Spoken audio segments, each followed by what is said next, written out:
It is a professional wrestler's obligation to defend their title, proving that they deserve to be called champion until somebody comes along and unseats them. And while most wrestlers are more than happy to defend their belts with pride, sometimes they're not actually able to for one reason or another. Rather than cancel a match or simply vacate, wrestling bookers have, on occasion, decided to go an altogether different route to solve this conundrum. I'm Adam Pacitti from Cultaholic Wrestling, and these are 10 wrestlers who defended someone else's title.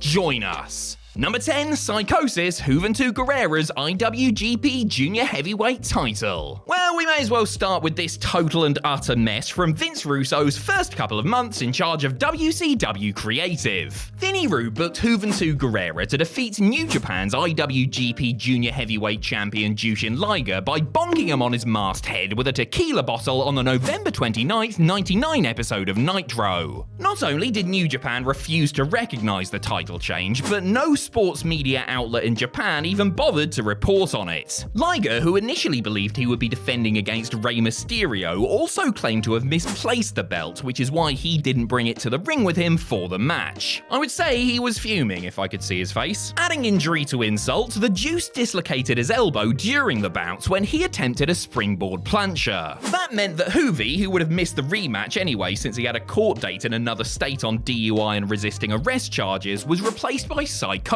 who dropped the title back to Liger on the December 6th Nitro. This whole situation was lamentable and helped nobody, with New Japan only deciding to officially recognize the title changes in 2007. Number 9, Vader, Rick Rude's WCW United States title. At WCW Halloween Havoc 1992, Rick Rude was fully focused on his rematch with NWA champion Masahiro Chono. Ravishing Rick had come close to beating Chono in the final of New Japan's G1 Climax tournament, but ultimately lost what turned out to be one of the very best matches of his career over the vacant strap. With his mind on Masahiro, Rude was aghast that WCW EVP Cowboy Bill Watts was demanding that he also defend his own United States title against Nikita Koloff on the pay-per-view. So upset was he that, in the storyline, he filed an injunction in court to get him out of the defense. Their hands supposedly tied, WCW management let Vader defend the title on Rick's behalf. This was handled poorly and made no storyline sense, while blindsiding fans who ordered the show with a major card alteration. Vader ended up successfully defending Rude's gold by clobbering Koloff pretty much out of the business before celebrating with the belt like it actually belonged to him.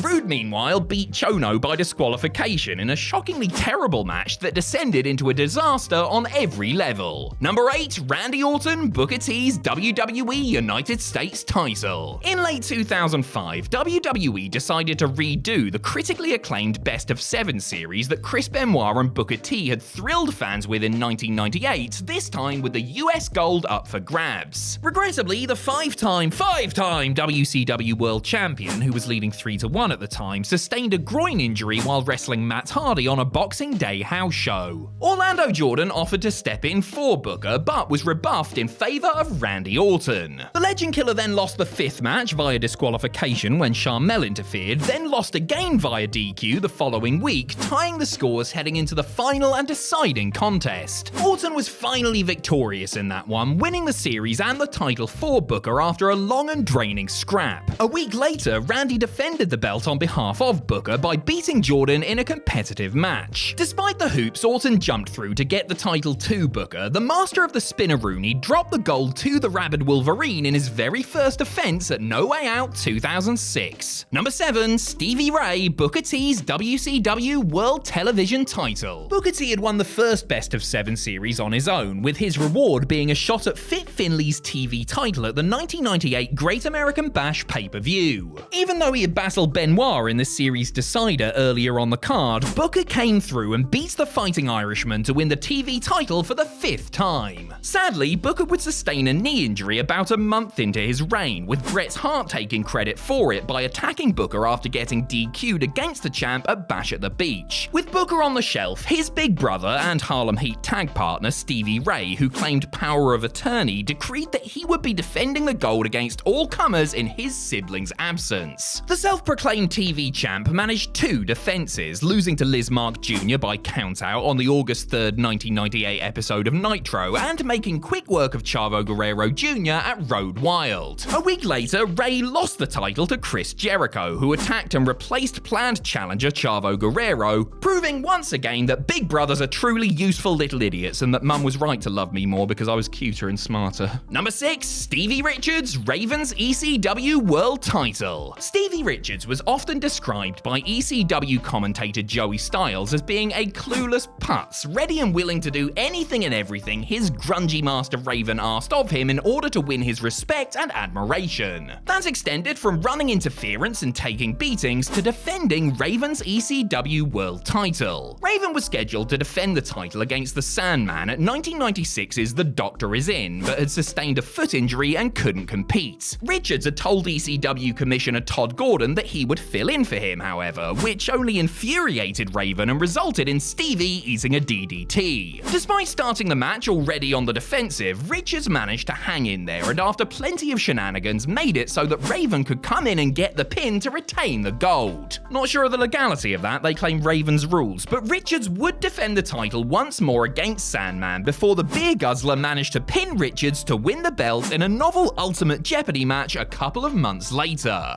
This loss resulted in dissension between Raven and Richards and eventually led to the formation of the BWO. Number 5, Orlando Jordan, JBL's WWE title. After JBL just about lucked his way into beating Eddie Guerrero for the WWE title, he did everything in his power to ensure that he kept the belt around his waist, eking out defenses against the likes of The Undertaker, Booker T, and Big Show. After being destroyed by the Dead Man following their title match at SummerSlam 2004, JBL was deemed in no fit condition to perform at the following weekend's pair of house shows. But hold on a minute, player, because SmackDown General Manager Teddy Long ensured that there would be a WWE title match as advertised, with JBL's lackey Orlando Jordan filling in against John Cena. The champion naturally kept interfering in the bouts, which ended when he laid Cena out with the title belt so that Orlando could retain for him. WWE booked a similar scenario on the next episode of SmackDown, with Jordan, who came out to the ring proudly holding the belt to help his confidence, booked to defend JBL's belt against Taker. The Phenom looked to have the match won after hitting a tombstone piledriver, causing JBL to pull the referee out of the ring for the DQ. Taker took this act of sabotage as well as you would expect. Number 4, Goldust, Triple H's WWE European title. Though he wanted to leave the company and follow his brother Brett to WCW after the Montreal Screwjob, WWE wouldn't grant Owen Hart a release from his contract. Forced to stick around, he crafted the Blackheart persona and sought vengeance against D-Generation X. His attention quickly turned to Triple H and the European Championship, which Helmsley had won from Shawn Michaels in a mock match on the December 22nd, 1997 episode of Monday Night Raw. Hunter granted Owen a match for the title on Raw a month later, but was actually injured and sent Hunter Dust, Goldust during his impressionist phase, out in his place. Hart beat Hunter Dust, who was accompanied by Chyna Vachon, by countering a pedigree into the sharpshooter, with DX duly showing up on the Titantron and mocking Owen for not getting his title shot proper. However, Commissioner Sergeant Slaughter announced that he was in fact sanctioning the substitution, and that the match that had just taken place was in fact a title bout, and that Owen was officially the European champ. A member of DX dropping a title without actually losing it?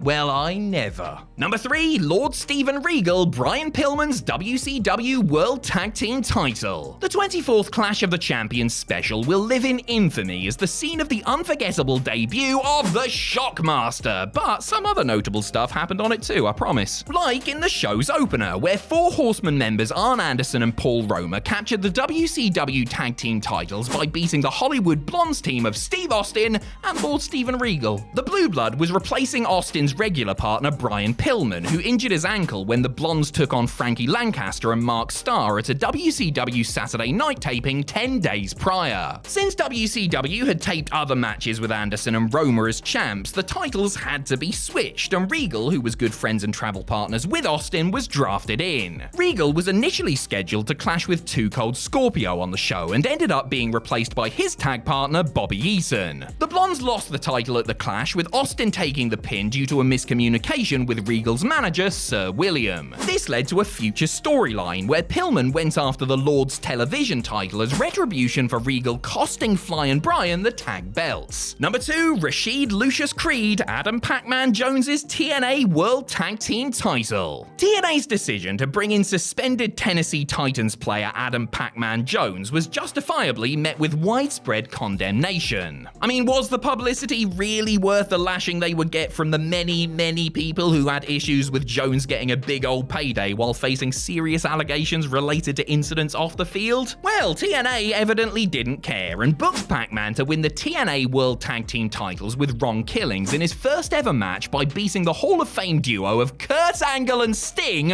after the Olympian turned on the Stinger. Team Pac-Man, as they were called, would defend the titles 2 times on Impact, beating Team 3D and Triple X. However, despite being presented as the star, the terms of his NFL deal meant that Jones could only have very limited physical involvement and didn't really do much of anything in the bouts. With Jones unable to wrestle at Bound for Glory 2007, Team Pac-Man invoked the Freebird rule and brought in Rasheed Lucius Creed as his proxy. Jones didn't take any bumps but was involved in the match, unsuccessfully trying to interfere from ringside as AJ Styles and Tomko bagged the gold. Number 1, the British Bulldog, Owen Hart's WWE Tag Team title. The third In Your House pay-per-view was headlined by the triple-header tag match that was to pit World Champion Diesel and Intercontinental Champion Shawn Michaels against World Tag Team Champions Owen Hart and Yokozuna. Whoever was pinned would lose their belt, but during the show's opening contest, it was revealed that the Rocket had not shown up to defend his gold. On-screen president Gorilla Monsoon allowed Camp Cornette to find a replacement, and Jim settled on the British Bulldog, who had beaten Bam Bam Bigelow earlier in the night. The real reason that Owen wasn't there was because his wife Martha had been in labor. After she had given birth just a day before the pay-per-view, Hart flew from Calgary to Michigan just in time to eat a jackknife powerbomb and lose a match he was never in. The two dudes with attitudes were subsequently stripped of the tag titles the next night on Raw, with Cornette bringing in attorney Clarence Mason to argue against the decision and get it reversed. Now, if there's one thing we wrestling fans love, it's paying for a show for a main event that's then rendered meaningless on free TV 24 hours later. We just love it. Thanks for watching!